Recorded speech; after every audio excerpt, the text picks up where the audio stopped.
So just following up with Laura's case, I'm going to show you the case of Sakata. I'm borrowing a presentation from Sakata. They actually did this presentation in 2021. So this is about how after they created the Convention on Biodiversity, CBD, this private company, Sakata, very well known for its seeds, ornamentals, as well as vegetables, they established in 2000 organization to really actively introduce genetic resource to follow with the rules of CBD. As by going into CBD, countries will have a right to their national resource, and people would have to respect that. So in order to deal with the different situations that each country may have, Sakata actually created this unit just to really focus on how to not just access, but to really get into the prior informed consent, as well as the benefit sharing. So this is just going over some of the topics about breeding, but breeding compared to like creating a specific drug is more not just problem oriented. In the case of disease, you want to fix some disease, but in terms of creating a new variety, the market needs are evolving each day, even for flowers or fruits. And by combining different types of species, you get a multitude of answers. And from these, you try to create something that really answers the market's needs. So there's a lot of possibilities in terms of breeding, and you always need to look for new genetic resources to really answer to what the market needs. And especially in the time of climate change and diversifying market, you need to always come up with a new idea. So of course, genetic resource is a very important thing. And so with the incoming development with CBD, the idea is that, on the left-hand side, this is like a regular situation where two different countries, the blue is one country and the green is another country, researchers from each country sort of cooperate with each other to create something new, an innovation, a new variety. And in that case, usually they would split the benefit arising from such innovation. Doesn't mean it has to be 50-50, usually depends on how much the researcher A or B have put into that. Sometimes the researcher A could be the leader, the B could be a leader. Depending on their contribution to that innovation, they decide on the split.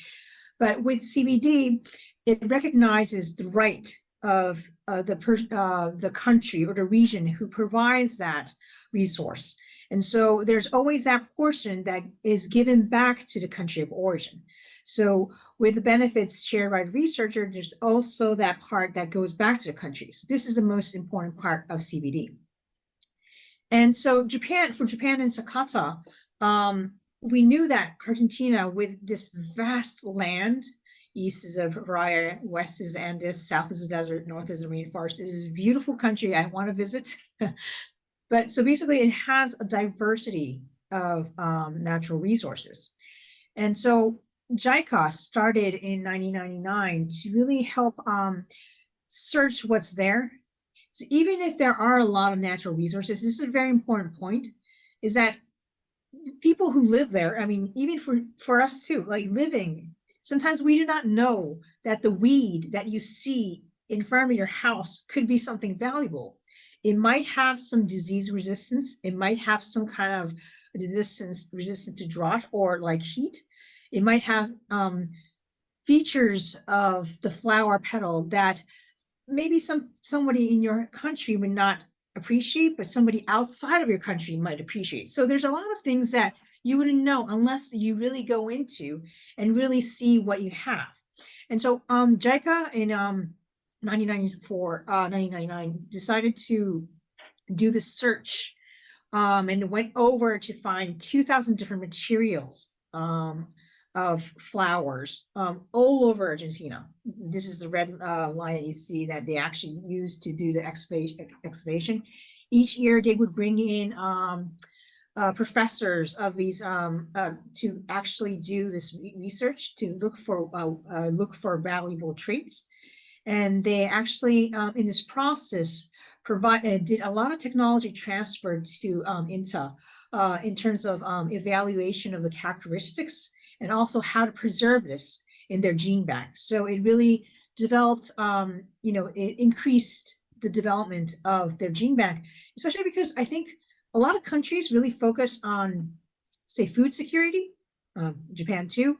So they would have a lot of investment in terms of food security, but at the same time, these varieties can be not given enough attention sometimes, in terms of food security.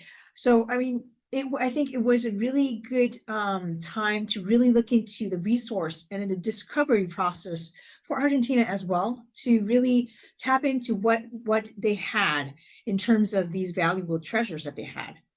And so these were the things that they've done to really, really increase the knowledge, both for JICA, but also for INTA, to really increase the breeding techniques.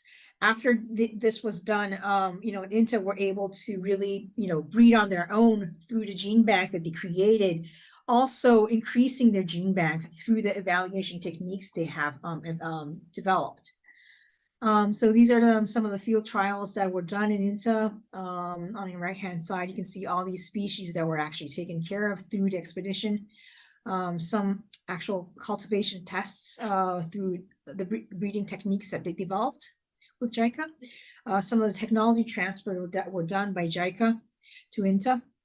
And they actually came up with a new variety called Victoria INTA JICA. Through the expedition, this was actually protected through INASE.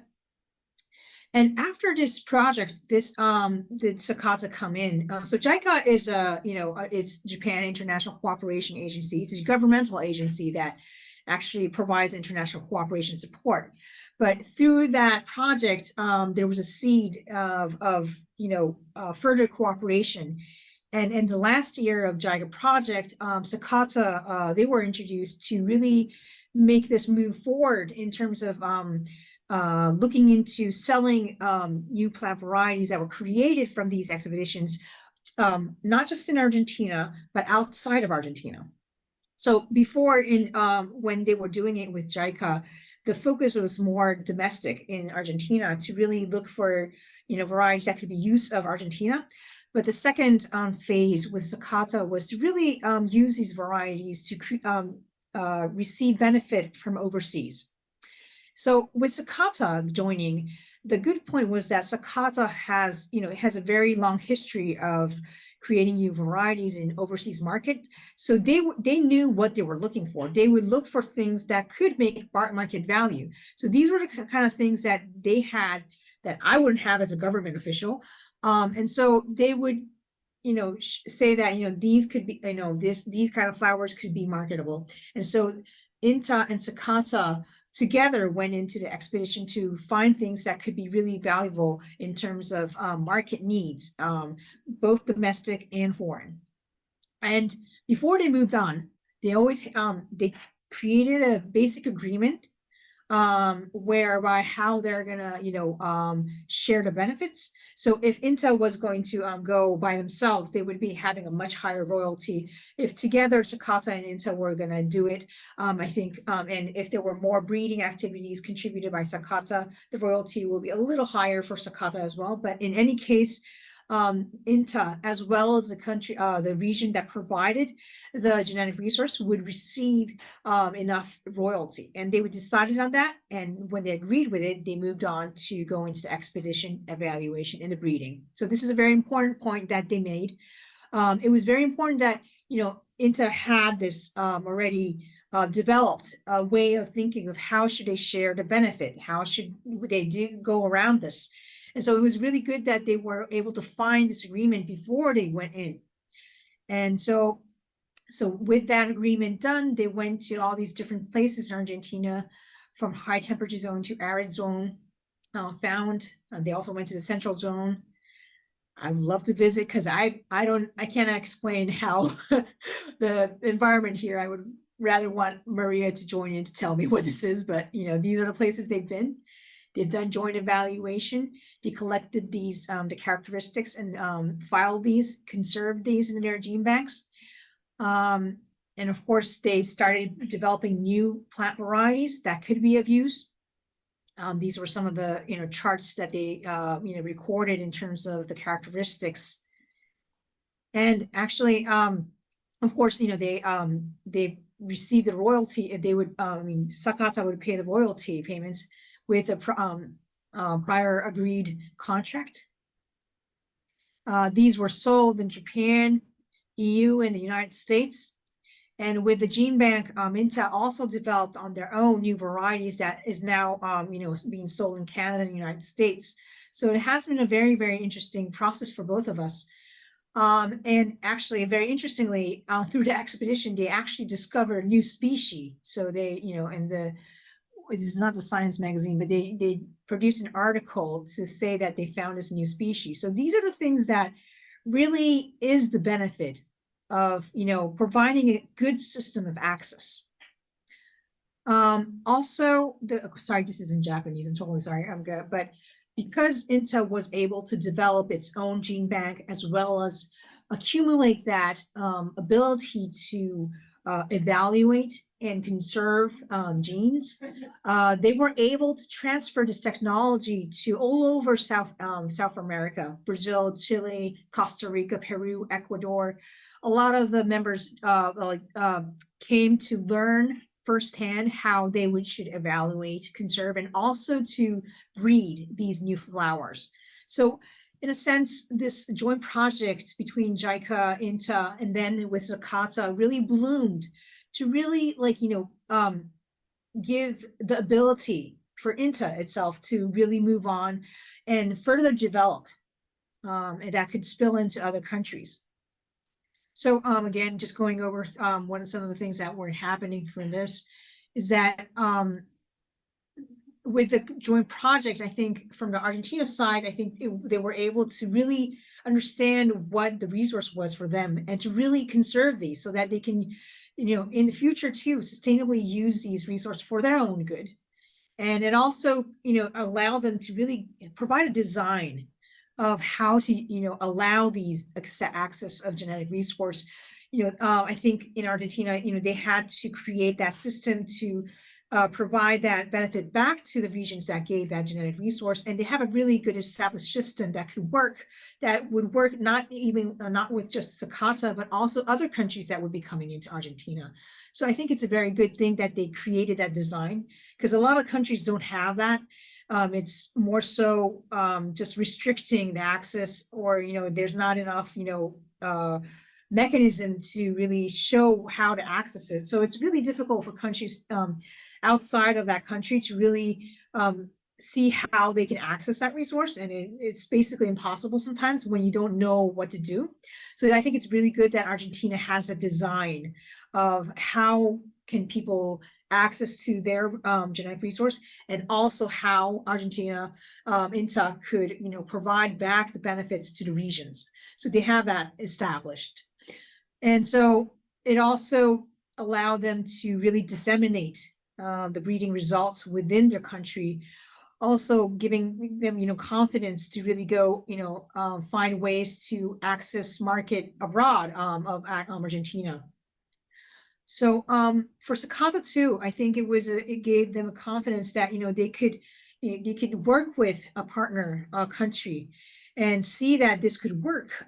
They could provide their technology transfer, but also have that as a way to really look into genetic resources that could be of use in different markets. So I think this is important to see that this is going to be win-win for everyone who joins. So in conclusion, I'd like to say that these cooperations will not happen unless it is a win-win for the provider, not just the nation itself, but the region that's providing it should also have a way to access it. But for the user too, the user also needs to know how to access it. If there's no way he knows, if the user knows how to access it, then he won't be able to access it. So, but through this cooperation, I think it's very important that the provider country discovers their, valuable resources. Sometimes, this is a way of saying, but, one man's trash could be a treasure for another man. Sometimes you would not know that the weed and, growing in front of your house could be valuable for someone else. And you can do that by having, letting people who understands the market needs to evaluate that. But when you do that, you should also have a good system of access where you are going to protect the right of the provider of that resource. So you will protect them, but then also allow that access. And through this cooperation, there's always that knowledge transfer that would feed into the development in the future.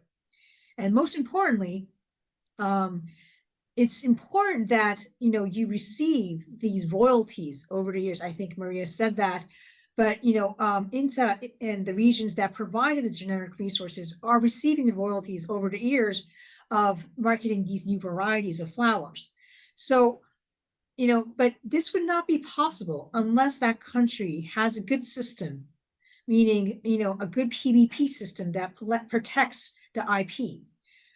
If it's not there, then the breeder would not be, secure enough to, invest in so many years of breeding activities that could take over 10 years. He would not be secure enough to do that because he would know that by the time he creates that good variety, it will be, lost to some infringement. So it's very important that there is a way to protect that innovation, and UPOF provides that. And when the country has UPOF as well as the CBD system, I think it will be a very, very strong system where a country could really materialize the value of the resource. And that could further feed into the future development that could be the competitive resource for them. So that's about it for me. Thank you so much for your time.